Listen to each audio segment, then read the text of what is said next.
Atë që kishte premtuar e realizoi. Ekipi vllaznisë në atletik për meshkuj është shpallur kampioni i Shqipërisë edhe për vitin 2026, titull me të cilin u kurorësua ditën e dytë të kampionatit kombëtar për të rritur, i 78 për nga radha. Titull ky që është i 18 i radhazi për atletët kuqëblu dhe i 30 në historinë e atletikës shqiptare. Një sukses më së merituarit gjithë sportistëve dhe veçanërisht i trajnerëve Albert Marashi, Bruno Rotani, Dorian Tafa dhe Edmir Jahaj. Pas ditës së parë ku me titull individual të fituar nga Franco Burraj, Endre Irakaj, Durian Idriza e Leandro Çardaku, në ditën e dytë vinë dhe titujt e Sidrit Koplikut, Kolindo Kirit, duke bërë që në përfundim të këtij aktivitetit me 167 pikë të grumbulluara, vllaznia të shpallet kampione e Shqipërisë. Pikë së pari duhet ta fillojmë me një përgëzim për gjithë sportistët, për angazhimin e tyre, për rezultatet e dhëna dhe gjithashtu edhe një përgëzim jashtëzakonshëm për kolegët e mi Bruno Rotani, Dorian Tafa, Edmir Jahaj. Kjo është një sukses historik,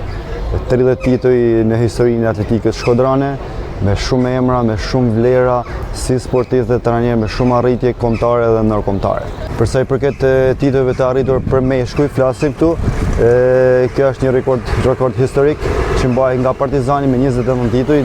Dihet ma që Partizanin këtu e 30 vite më përpara ka qenë dominues në atletikën shqiptare dhe ne kemi bërë mujtën që të them një rekord të vendosur nga Partizani, por falë punës, përkushtimit dhe vazhdimësisë që kemi pas. Duhet të theksoj këtu që nga këto 30 tituj, 18 janë radhazi, është një sukses jashtëzakonshëm dhe një rekord në vete që asnjë ekip si për meshkuj dhe për femër nuk ka arritur të fitojë 18 tituj radhazi. Pa diskutim, kjo është një kampionat me rëndësi tepër të madhe dhe për sportistat, si përveç titujve dhe medaljeve, vetë edhe trajtimi është i mori tyre, paga, se në bazë rezultatet të shotshme, klubi dhe bashkia vlerësojnë pagat për vitin e ardhshëm. Nuk ka për garat ndërkombëtare, sa të rëndësishme garat e sot. Atëherë mas kampionatit kombëtar, direkt kemi kampionatin ballkanik në Volos, ku ekipi niset me datë 19 qershor. Është delegacion i madh, edhe faktikisht kena shpresat të mëdha për medalje. Kemi 3 sportista për medalje, Gjipsi Moreno, Franco Burraj dhe Markel Omema në hedhjen e çekiçit.